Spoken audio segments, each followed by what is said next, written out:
accueillir Bruce Springsteen. Merci Pauline. Et Antoine. Alors, je ne vais même pas parler d'album, il s'appelle Tracks. Il y a donc 4 albums dans ce coffret qui est sorti le 10 novembre. Il y a notamment une chanson qui s'appelle The Wish, en français le souhait, qui est consacré à ce cadeau que vous a fait votre mère, à savoir une guitare. Et j'ai retrouvé une phrase où vous disiez: la première fois que je me suis regardé dans une glace en supportant ce que j'y voyais fut le jour où j'ai eu une guitare entre les mains. C'est vrai ça? Enfin, c'était peut-être un petit peu dur à dire ça. Non, mais si, c'est vrai. Il faut bien. C'était un investissement de $60 de ma maman pour cette guitare. Et je me suis dit que j'ai parlé de mon père dans mes chansons, j'en demandais bien à ma mère aussi. Alors, on va évidemment, avec Antoine, rentrer dans le détail de cet album. Moi, ce que je voudrais savoir, c'est, au fond, pourquoi vous sortez aujourd'hui ces inédits qui sont restés en 25 ans de carrière et à différents moments de votre carrière. Je ne dis pas cachés, parce que les fans comme Antoine savaient qu'ils existaient, mais en tout cas, discrètement dans un coffre ou chez l'éditeur. En fait, il y a une énorme montagne à New York qui s'appelle The Iron Mountain. Et là, on empile toutes les cassettes, tous les enregistrements qui n'ont jamais été publiés avant. Alors là, on peut y avoir accès. En fait, non, là, ce sont des chansons qui allaient passer sur un album et puis qui ont passé entre les mailles du filet à la dernière minute. Alors ils sont là, ils sont archivés depuis 25 ans. Je suis bien content de pouvoir les sortir de là.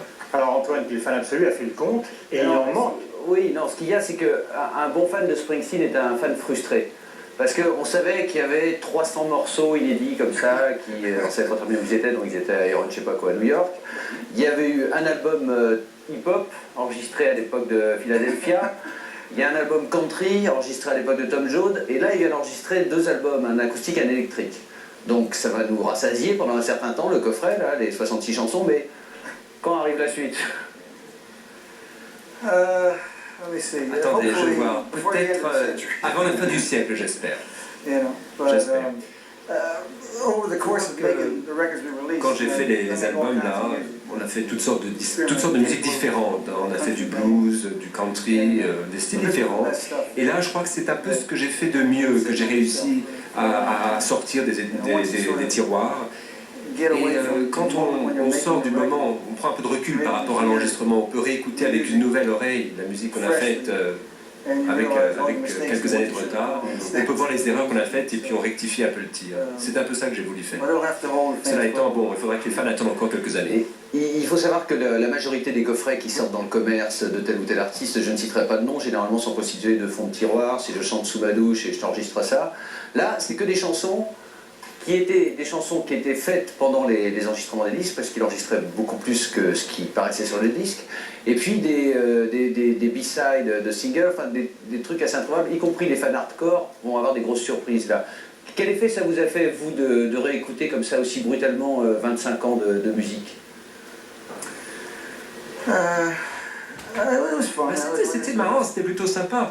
Il faut voir que quand on enregistre un disque, on est nerveux, on est en plein dedans, on est très autocritique, on s'inquiète de la façon dont le disque sera reçu, on s'inquiète de certaines pistes qui passent peut-être pas très bien. Donc on a peut-être un jugement un petit peu confus, parce qu'on n'a pas le recul justement. Alors le fait d'avoir ce recul justement permet de redécouvrir la musique. Et puis pour moi en tout cas, c'est très très satisfaisant, parce que j'avais une vue beaucoup plus claire de ce que je faisais, une écoute plus claire, et puis bon, on pouvait prendre un peu de détachement par rapport au contexte. C'était sympa, donc redécouverte. C'est-à-dire que quand on aime l'album Reverb, on le redécouvre avec plaisir. Pareil pour Born in USA, il y a tout un album de chansons qu'on ne connaissait pas, qui était prévu pour accompagner ce disque. Donc c'est une façon de revoir, de revisiter ces disques. Springsteen est un fan frustré, parce qu'on savait qu'il y avait 300 morceaux